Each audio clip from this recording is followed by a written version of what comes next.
Bertrand, on dispose de recommandations assez claires concernant le traitement de l'hépatite B.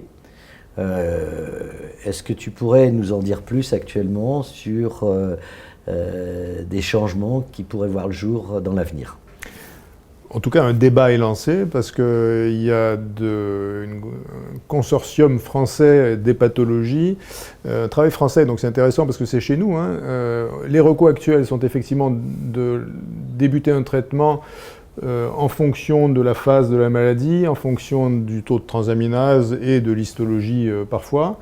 Et la réponse au traitement est clairement prédictive, en dehors des problèmes de risque de transmission, pour un patient donné, prédictive d'une diminution de la progression de la maladie vers la cirrhose, ses complications et notamment le CHC.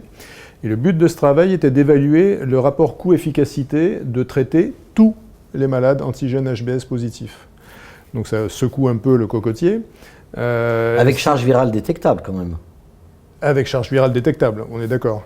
Donc ça secoue un peu le cocotier. C'est un travail de modélisation qui a été fait à partir de 4 scénarios. Le premier de traiter selon les recos actuels.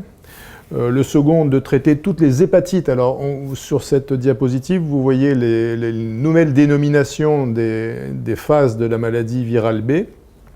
Donc de traiter toutes les hépatites, quel que soit le degré de fibrose. Scénario 3, traiter tous les patients qui ont une fibrose supérieure ou égale à F2, indépendamment de la phase de la maladie.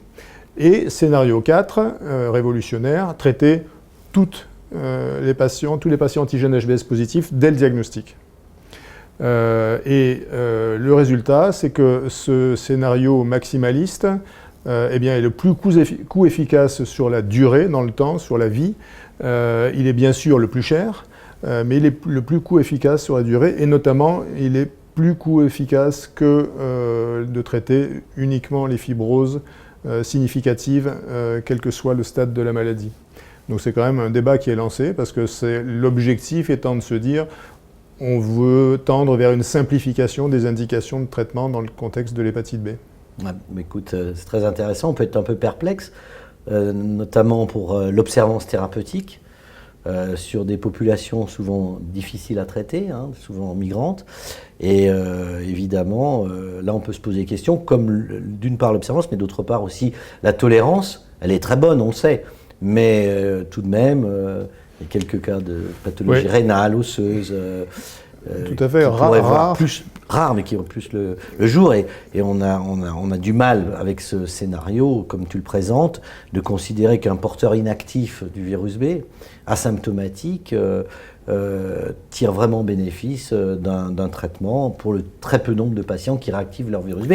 Mais bon, la modélisation est la modélisation. Ce n'est qu'un débat. Ces deux points dont tu parles sont importants mais n'ont pas été abordés. Absolument. Et puis le problème de l'observance existe déjà dans les situations actuelles, donc je ne suis pas sûr que ça change grand-chose au résultat final.